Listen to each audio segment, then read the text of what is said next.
Philadelphia Imana iratsinda. Yesu nashimwe, Yesu wacu ahabwa icyubahiro. Ni Gatera Jose guturuka muri Philadelphia. Imana y'amahoro ibaho umugisha. Ndashimira Imana cyane, Imana ishobora byose, Imana yo kwiringirwa, Imana irinda, Imana ibeshaho. Kristo we Nazareti yarakoze kuturinda. Ndashimira Imana kubw'uburinzi bwayo. Imana yaraturinze, tugiye kurangiza umwaka kandi n'ukuri Imana yabaye mu ruhande rwacu. Tekereza uburyo kiyakurinze.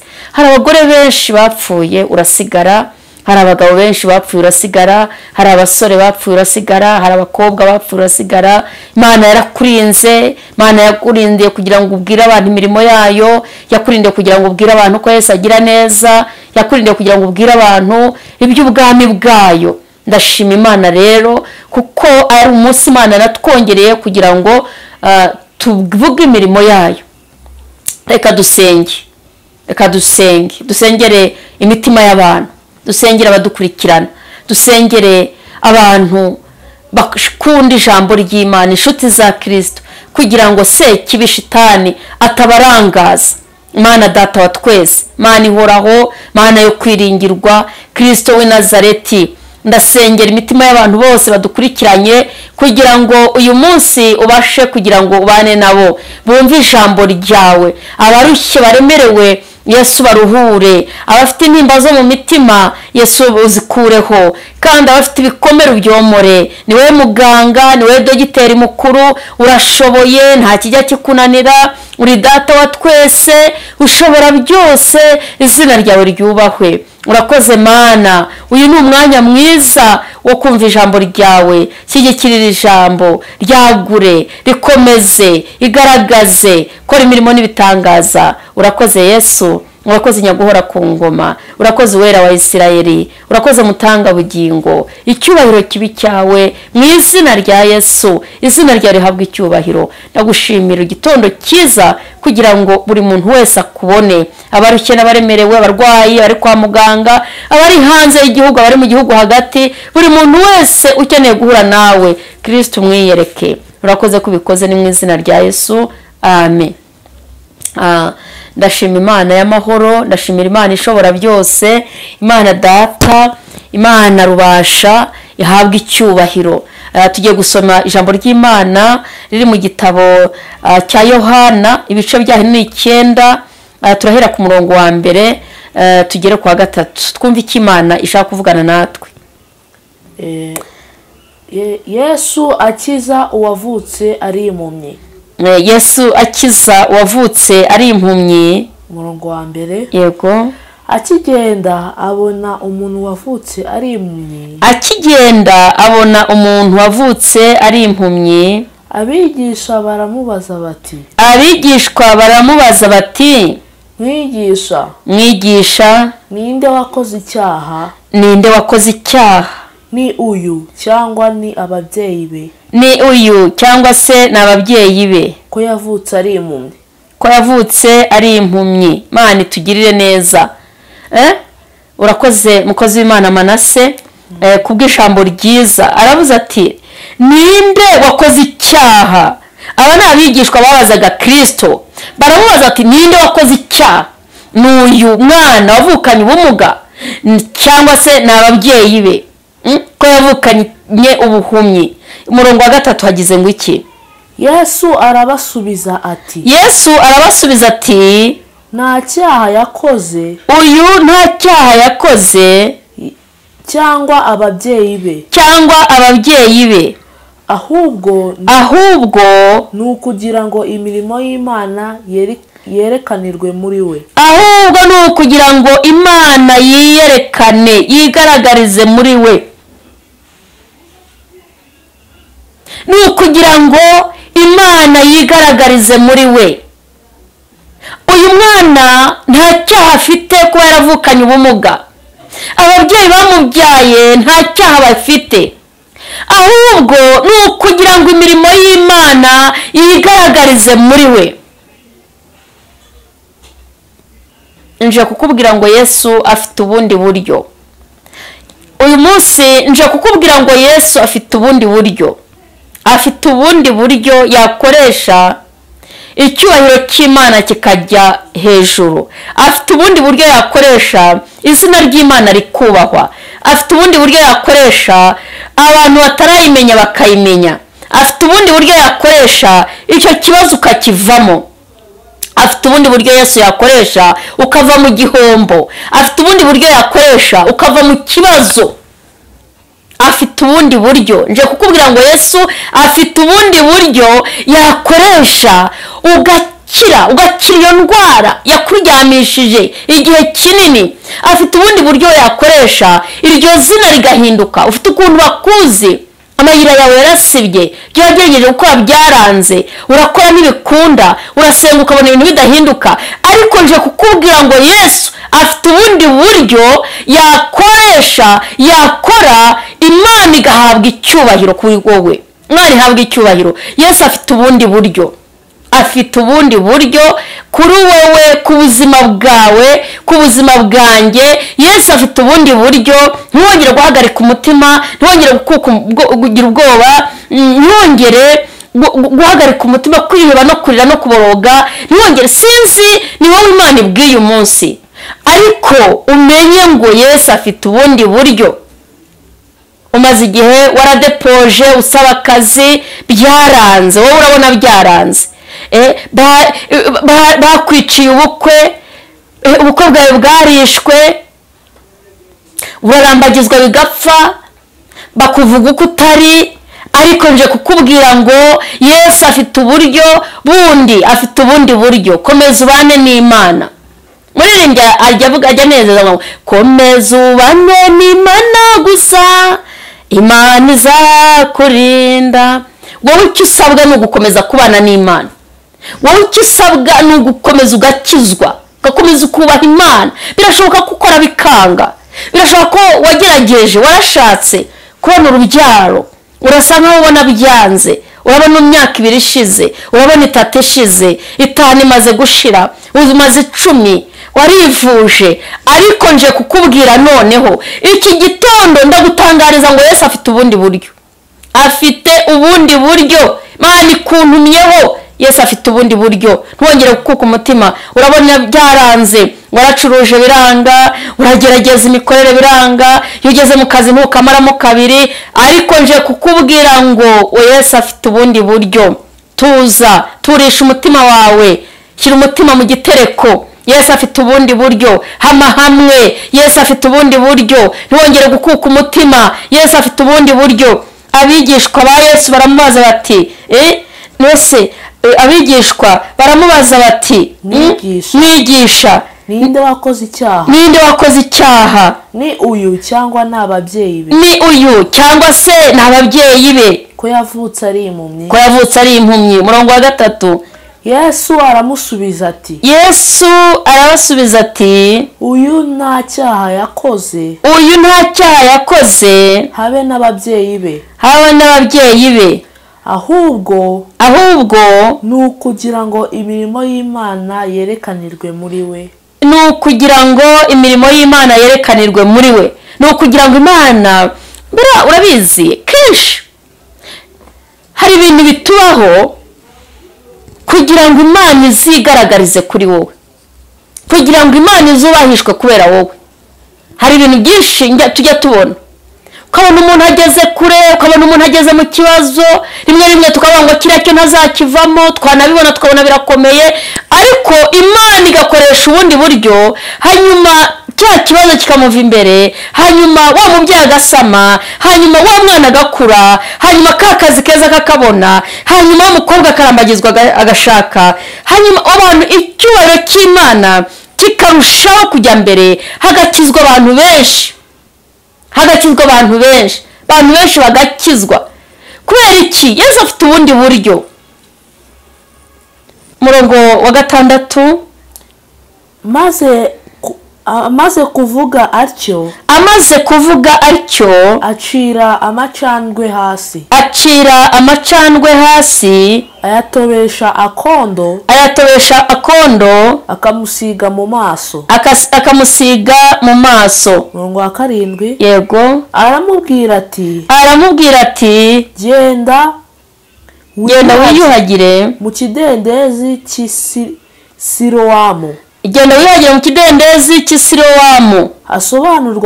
hasobanurwa ngo yaratumwe. nuko aragenda ariyuhagira agaruka ahumutse. genda ngo Yesu atoba kondo.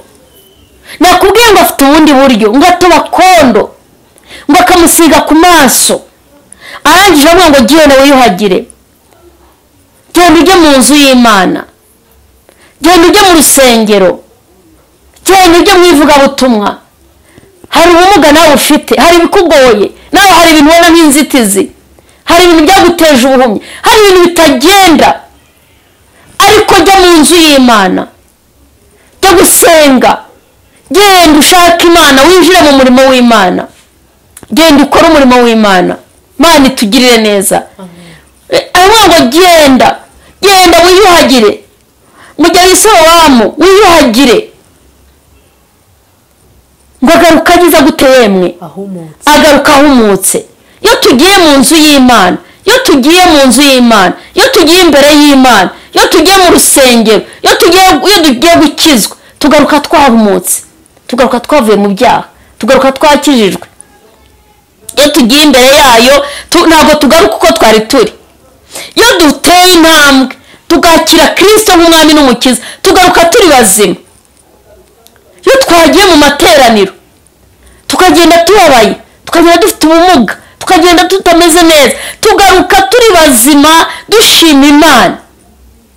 rero nje kukubwira ngo we haguruka ugende, ujye mu nzu y'Imana, haguruka ufate umwanzuro, kizwa, izere Kristo nk'umwami n'umukiza, tera intambwe imwe. Kristo aratera 99. Imana itugirire neza. ngo aragenda, Imana itugirire neza. umurongo waho wa 8. abaturanyi be n'abamubonaga kera, n'abandi bari baramumenyereye. rero hari ukuntu buri abaturanyi baba bakureba, hari ukuntu abantu ba kera hari ukuntu bakubonaga kera. ntabwo bazi ko wiyuhagiye, ntabwo bazi ko wakarabye, ntabwo bazi ko wahuye na Yesu. nimuhura, abaturanyi bazaba ba mbere, bazaba abagabo bo kubihamya. abari bakuzi kera bazajya bahamiriza bati reka yarakijijwe, ntakiri wa wundi. ntabwo uzabura abatanga amatangazo, ntabwo uzabura abakwamamaza, ntabwo uzabura abakuvuga neza. aho bagejeje bakuvuga nabi niho bazagarukira bakuvuga neza, kubera ko biravuze ngo abaturanyi be n'abamubonaga kera.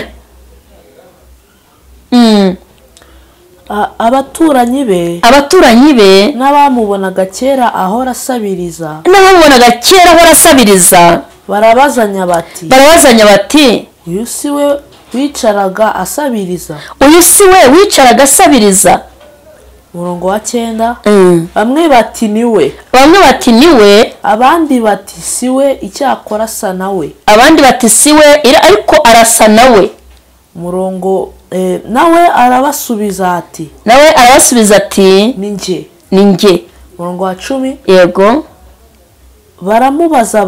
baramubaza bati mbese wahumutse ute? mbese byakubayeho? batangira kumubaza amakuru, batangira kumubaza uko byagenze, baramubaza bati mbese wahumutse ute? umurongo wa 11. arabasubiza ati wa muntu witwa Yesu yatobye akondo akansiga ku maso arambwira ati jya Isilowamu wiyuhagire. nuko ndagenda ndiyuhagira ndahumuka. Imana itugirire neza. urumva abaturanyi be ngo bari baturanye nawe, ngo n'abandi baramubona, ngo baratangara. abari bamuzi kera ngo baratangara, baravuga bati uriya siwe, si yampumye, si wa wundi. ngo birabatangaza cyane, baramwegera, baramubaza bati se byagenze biti? aravuga ati wa muntu witwa Yesu niwe watubye akondo arakansiga hanyuma ndahumuka. Imana itugirire neza, Imana itugirire neza, Imana idushyigikire. Haleluya, haleluya.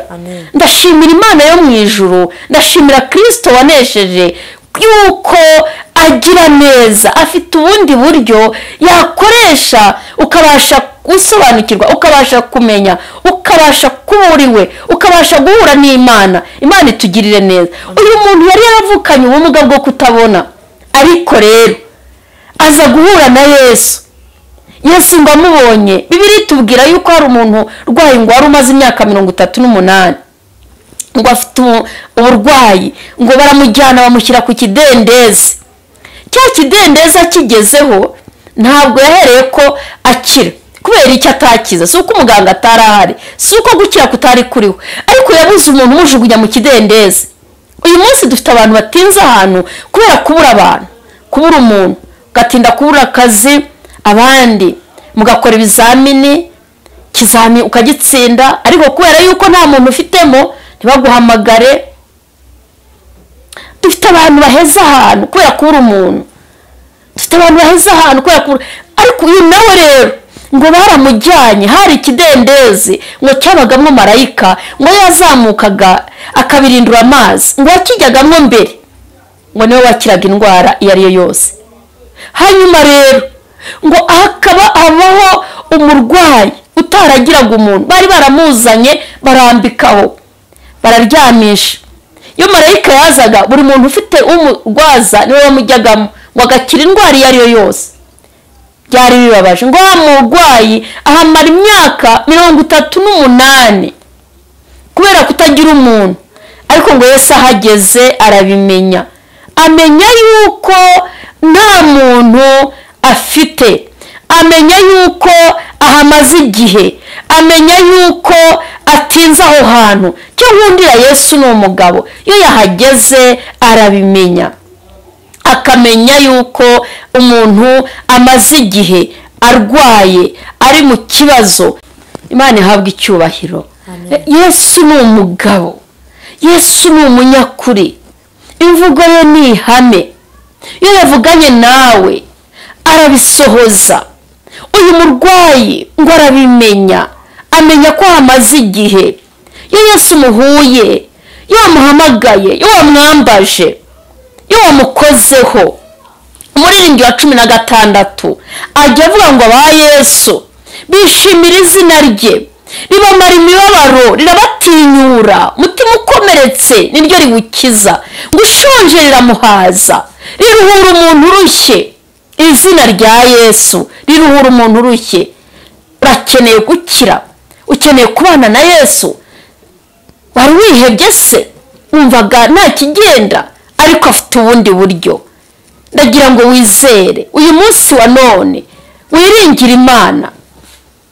Ngo uyiringira ngo ntabura amahoro, ngo meza adashira. Iringira Imana, icyo usabwa ni ukuyikurikira no kuyizera. Yesu Kristo arashoboye w'i Nazareti, ni umugabo w'umunyakuri.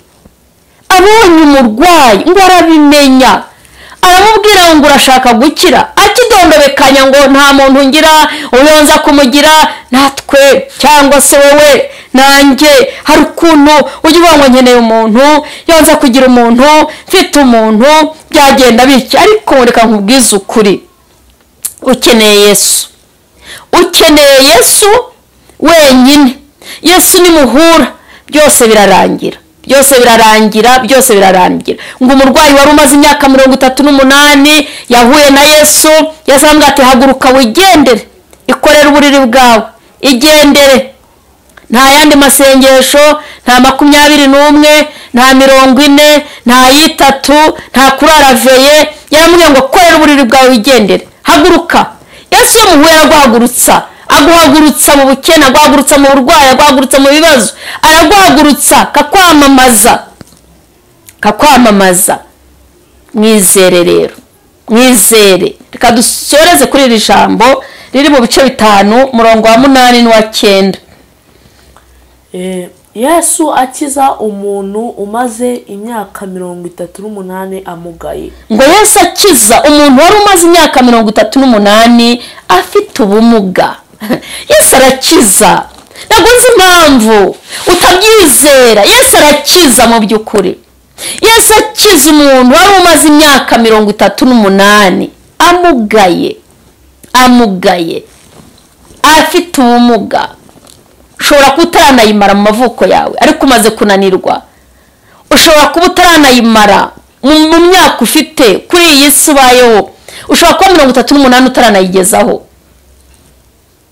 ariko urarambiwe, ariko uracogoye.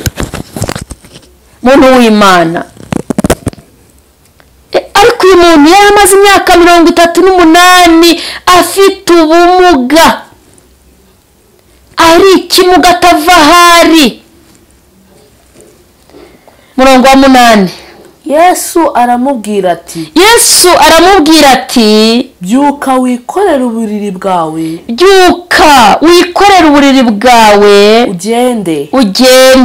Murongo wa 9. Muri ako kanya wa muntu arakira, yikorera uburiri bwe aragenda. Ubwo hari ku munsi w'isabato. Amen. Ubwo hari ku munsi w'isabato. Umunsi wari we wose Yesu arakora. Na saa 8 z'ijoro, na saa 7, cya gicuku Yesu yakugoboka.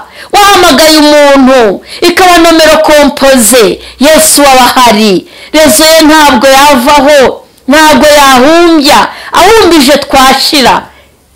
Bani tugirire neza. Uyu munsi twiringira Imana, uyu munsi tuyikomezeho, uyu munsi twakire Kristo nk'umwami n'umukiza wacu. Aratugirira neza. Imana idushoboze, Imana turwanire. Narivuze ngo Imana ikugirire neza, narivuze ngo Imana igushyigikire. Yesu afite ubundi buryo, afite gutoba konda akagukoza ku maso yawe akabasha kureba. Uri kureba ibirorirori, niyo mpamvu uri kuvuza induru, nuko utareba neza. Niyo mpamvu wacitse intege uvuga ngo mbivuyemo. Ntabwo uri kureba. Yiba warebaga ukabona imirimo y'Imana, ukabona imbaraga zayo, ntabwo wavuga ngo ubivuyemo, ntabwo wavuga ngo urarambiwe, ntabwo wavuga ngo urananiwe. Yiba warebaga, yiba amaso yawe yarebaga. Rero Imana yo mu ijuru itugirire neza, Imana idushyigikire. Narivuze ngo Imana idushyigikire, Imana yo mu ijuru itugarukeho. Haleluya. Uyu munsi Imana ihure nawe. Imana ihure nawe. Yesu afite ubundi buryo. Umwizere ngo nibuye ngo ryanzwe n'abubatsi, ngo ariko niryo rikomeza imfuruka. Imana yacu ishimwe. Kandi Kristo yaravuze ngo ngiye kwa Data, ngiye kubategurira amazu, ngiye guteguraho muzaba. Ngo hariyo amazu menshi, ngiye kubateguraho muzaba. Ngo hariyo amazu menshi. Niyo abadahari ababitubwiye. Yesu arahari kandi arakiza. Yesu arahari kandi araruhura. Yesu arahari kandi agira neza. Yesu arahari kandi atanga urubyaro. Yesu arahari yongera iminsi yo kubaho, akiza indwara, akiza ubumuga. Yesu arahari ahumura impumyi. Yesu arahari, arashoboye. Urakoze Data. Iri ni ijambo ryawe. Dawidi yaravutse ngo yaribitse mu mutima kugira ngo atagucumuraho. Reka rero rino jambo risohoze icyarizanye. Buri muntu wese Mana, abahumye, abatabona, abashobewe, abacitse intege, ubagirire neza, ubagaruze neza yawe.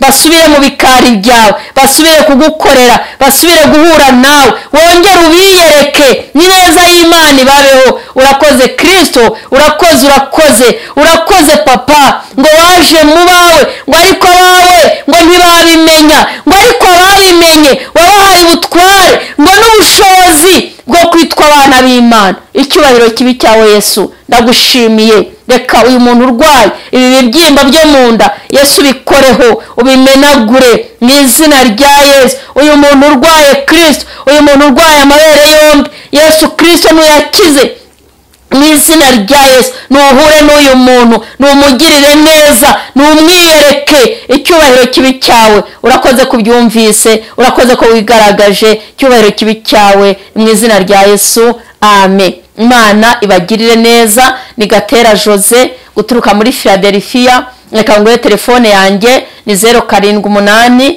50 98 944. imana y'amahoro ibagirire neza amen.